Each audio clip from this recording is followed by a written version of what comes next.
প্রধানমন্ত্রী নরেন্দ্র মোদীর বিকশিত ভারত নির্মাণের দিশায় স্কিল ডেভেলপমেন্ট প্রকল্পে প্রশিক্ষণ নিয়ে আন্তর্জাতিক স্তরেও কর্মসংস্থানের সুযোগ পাচ্ছেন ত্রিপুরা রাজ্যের যুবক যুবতীরা।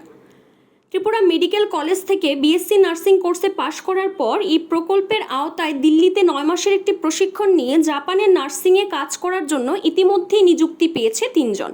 এরা হলো রাজধানী আগরতলার ধলেশ্বর এলাকার দীপ্তনু সরকার, কোনাবন এলাকার তানিয়া দাস এবং ধলাই জেলার রেশমা শীল। তাদের এই সাফল্য রাজ্যের জন্য গর্বের বিষয়, যা রাজ্যের যুবশক্তিকে অনুপ্রেরণা যোগাবে।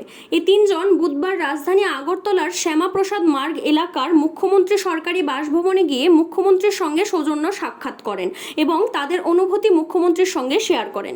এই 3 জন যুবক যুবতীকে তাদের সফলতার জন্য শুভেচ্ছা ও অভিনন্দন জানান মুখ্যমন্ত্রী।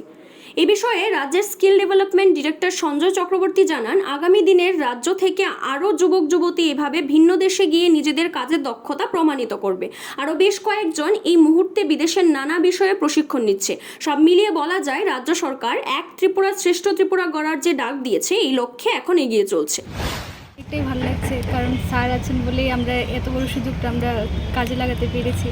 আমি স্যারকে ধন্যবাদ জানাচ্ছি এবং বিএসডিসি অফিসের সকল কর্মীরা যারা আছেন ওদেরকে আমি আমার থেকে অসংখ্য ধন্যবাদ জানাচ্ছি। খুবই ভালো লাগছে। আমরা 9 মাসের জন্য জাপানিজ ল্যাঙ্গুয়েজ শিখেছি, তারপর এক্সাম দিয়েছি, তারপর এখানে জব পেলাম। আজকে এসেছি, মুখ্যমন্ত্রী স্যার আমাদেরকে ফেলিসিটেট করলো, খুবই ভালো লাগছে আর খুবই এক্সাইটেড জাপানে যাওয়ার জন্য। মানে ছোটো থেকে একটা ড্রিম ছিল আমি জাপানে যাব, দেখবো। তারপর এখন এই একটা সুযোগ পেয়েছি, যেই সুযোগটা মানে এত সহজের মাধ্যমে মানে কিছু পরীক্ষা দিয়েছি, তারপর যে একটা লাইনের মাধ্যমে চলে গেছে, এত ইজিতে আমার মনে হয় না আমি কোনোদিন যেতে পারতাম। আমি এনএসডিসিকে খুব ধন্যবাদ জানাই তার জন্য, আমাকে এই সুযোগটা দেওয়ার জন্য, আমার স্বপ্নটাকে পূরণ করার জন্য।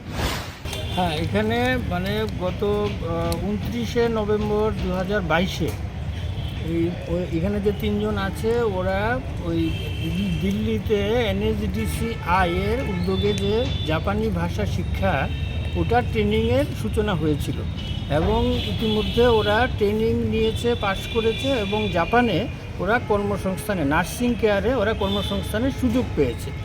তো এই যে এটা হয়েছে, এটা NECর যে স্পন্সরশিপে হয়েছে, এই নর্থ ইস্টার্ন কাউন্সিল ওদেরকে স্পন্সর করেছে এবং ওরা সাকসেসফুলি জাপানি ভাষা শিখেছে এবং এখন জাপানে নার্সিং কেয়ারে ওরা কাজ করতে যাচ্ছে। ওদের এভারেজ স্যালারি 1 লক্ষের উপরে। তো আজকে স্যারের সঙ্গে আমরা মাননীয় মুখ্যমন্ত্রী, যেহেতু উনিও ওদের সিওপ করেছিলেন ওরা যখন ট্রেনিংয়ে যায়, এবং নিশ্চয়ই এটা একটা ইন্টারন্যাশনাল প্লেসমেন্ট ওরা পেয়েছে, এটা আমাদের রাজ্যের জন্য একটা গর্বের বিষয়। এই জন্য মাননীয় মুখ্যমন্ত্রীর সঙ্গে দেখা করে ওনাকে উইশ করার জন্য আমরা সবাই এসেছি। CRI TV, channel for news and entertainment.